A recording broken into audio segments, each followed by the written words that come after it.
ഞാൻ ബിനി പ്രേംരാജ്. പിണറായിയുടേതല്ലാത്ത ഏതു പാർട്ടി വിളിച്ചാലും രാത്രിയോ പകലോ എന്നൊന്നും നോക്കാതെ പരിപാടികളിൽ പങ്കെടുക്കുമെന്ന നിലപാടിലാണ് മറിയക്കുട്ടി. തൃശൂരിലെ മോദിയുടെ പരിപാടിയിൽ പങ്കെടുത്തത് തെറ്റാണെന്ന് തോന്നിയിട്ടില്ല. അവിടെ മെമ്മോറണ്ടം നൽകാനാണ് പോയത്. അല്ലാതെ പിണറായിയെപ്പോലെ മോദിയെ കെട്ടിപ്പിടിച്ച് ഉമ്മവച്ചിട്ടില്ലെന്നും മറിയക്കുട്ടി പറഞ്ഞു. സെക്രട്ടേറിയറ്റ് നടക്കൽ സേവ് കേരള ഫോറം സംഘടിപ്പിച്ച പ്രതിഷേധ പരിപാടിയിൽ സംസാരിക്കുകയായിരുന്നു മറിയക്കുട്ടി. അതിരൂക്ഷ വിമർശനമാണ് മറിയക്കുട്ടി ഉന്നയിക്കുന്നത്. ഞാൻ തൃശ്ശൂരിലെ മോദിയുടെ പരിപാടിയിൽ പങ്കെടുത്തത് ശരിയാണ്.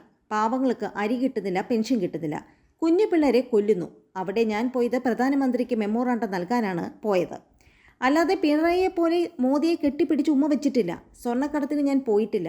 അതുകൊണ്ട് മോദിയെ കെട്ടിപ്പിടിക്കേണ്ടിയും വന്നിട്ടില്ല. ഇനിയും ഞാൻ പോകും. പിണറായിയുടേതൊഴിക ഏതു പാർട്ടിയുടെ പരിപാടിക്കും പോകും. അത് രാത്രിയോ പകലോ എന്നൊന്നുമില്ല എന്ന് മറിയക്കുട്ടി വിശദീകരിച്ചു. തീർത്തും CPM-നെതിരാണ് നിലപാടുകൾ. തനിക്കൊരു രാഷ്ട്രീയമില്ലെന്നും പറഞ്ഞു വെക്കുകയാണ് മറിയക്കുട്ടി.